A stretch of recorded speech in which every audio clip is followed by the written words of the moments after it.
Hello and welcome to the April 13th episode of Tiger Vision News. I'm Tristan. And I'm Tots. And TVN starts right now.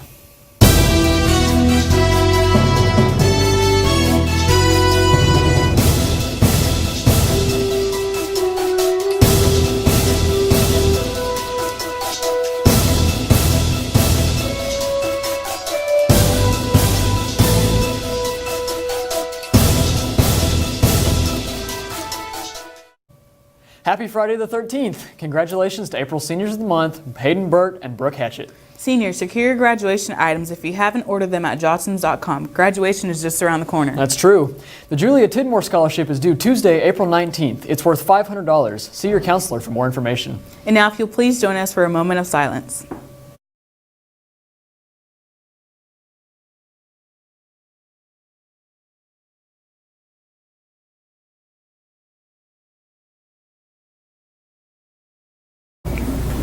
Would you please stand for our Pledge of Allegiance to the American flag? Attention, salute, pledge. I pledge allegiance to the flag of the United States of America and to the republic for which it stands, one nation under God, indivisible, with liberty and justice for all. This broadcast is brought to you by Cornerstone Funeral Home and Crematory, Keith's Hardware and Supply, Renfro Electric, Fort Gibson Education Foundation, Info Media, Dr. Debbie Coy, The Tiger's Den, Mike Kooper Tractors, Fort Gibson State Bank, and Green Country Lanes and Muskogee Skate Center. Prom last weekend was a huge success. Thanks to all who helped put it together and all who attend. You know, I can't believe that we had snow last weekend for prom. Yeah, I know, it was freezing. The weather has been so crazy lately.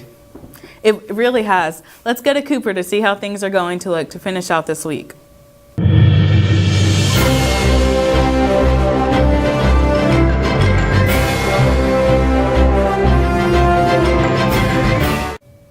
Well, you guys are right. The weather has definitely been crazy, and our weather, roller coaster will continue through this weekend.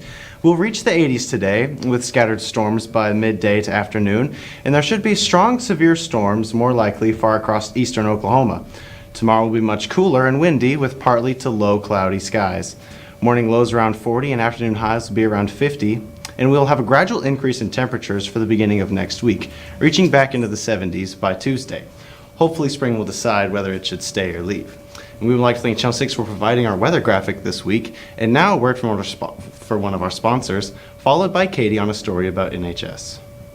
Keith Hardware and Supply, since 1957, is located in Fort Gibson, Oklahoma's oldest town. We strive to find solutions to your fix. In addition to common hardware items, Keith Hardware offers a multitude of quality products and services such as Stihl chainsaws, trimmers and blowers, Cub Cadet and Johnsard mowers and tillers, case knives, Yeti coolers, Big Green Egg grills, Traeger pellet grills, and Diamond Pet Foods. In early 2015, Keith Hardware completely remodeled the store and added hundreds of new items to better serve our customers. At Keith Hardware and Supply, we're proud sponsors of all Fort Gibson school events. Go Tigers! A few weeks ago, NHS brought in their next grade of students to join their chapter here in Fort Gibson. I applied for NHS because it looks good on resumes and college applications. I applied for NHS because I think serving our community is really important and it builds character. Having NHS on your college application does help because colleges really look for service projects and service points, and we do a lot of that in NHS. Currently, this year, we did our induction for new members into NHS. 53 new members were inducted in February. Total members this year, we have 131.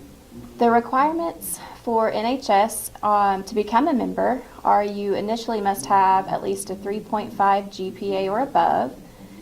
Then you will receive a candidate form that you'll fill out, and that form goes before a faculty council, which is made up of 5 teachers. On April 16th at 6:30, NHS will be hosting a banquet for all of its new members, so come dress nice. I'm excited to see what our next grade of NHS students will have in store for us. This is Katie Bowden reporting for Tiger Vision News. Next Tuesday, April 17th, is the last parent-teacher conference for the year.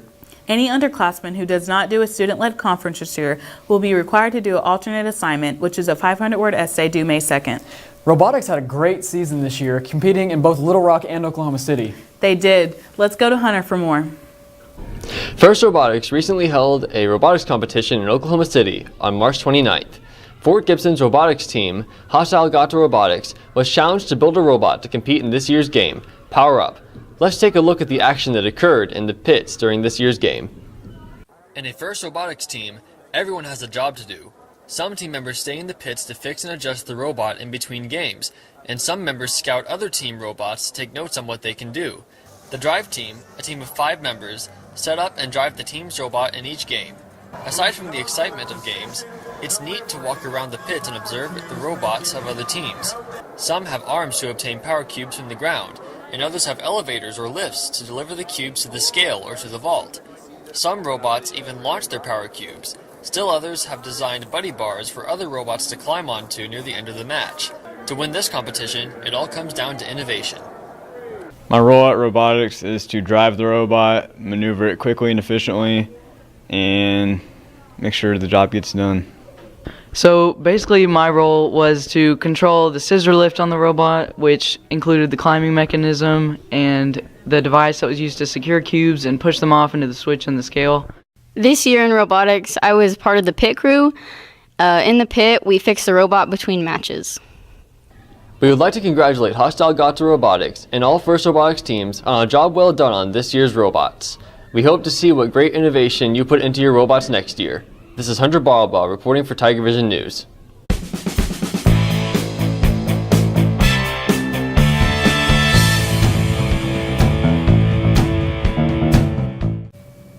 Congratulations to Carson Calavan on his signing with UCO.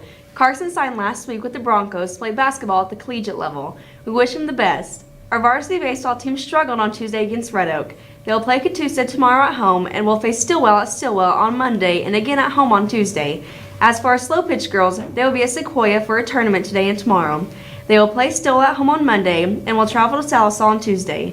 The girls and boys soccer teams will be facing Poto at Poto today at 5 and 7.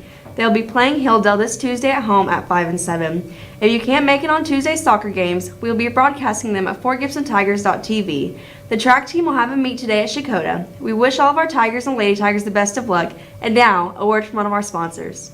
Renfro Electric has been in business for over 35 years and is a full-service electrical contractor for all of Oklahoma. We are able to serve our customers with superior craftsmanship and top-notch service. With over 40 employees and a bonding capacity in excess of $6 million, we can handle those larger jobs but are still small enough to provide the personal service our customers have come to expect. For any electrical needs, give us a call at 918-687-7535.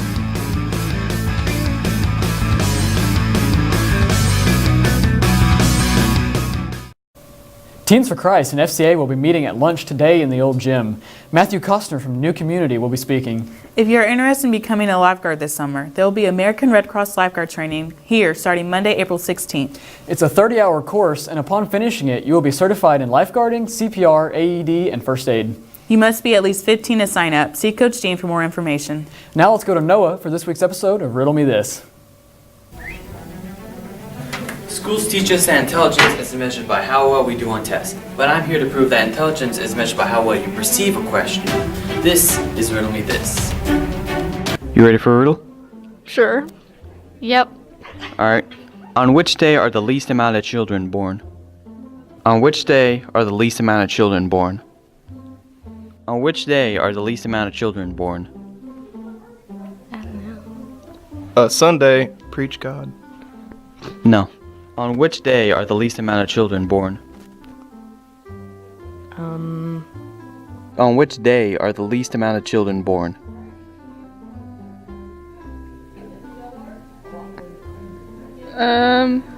No day. What? What? I don't know, I was just saying something. Their birthday. I don't know. No. February 29th, also known as the leap year day. What? Wait, I don't get it. Me neither. Every 4 years, an extra day is added, which means that one day only happens every 4 years, which means less children are born on that day? February 29th. Because it's a leap year. Yep. Ooh! February 29th, the leap year day. How was I supposed to know that? What? February 29th.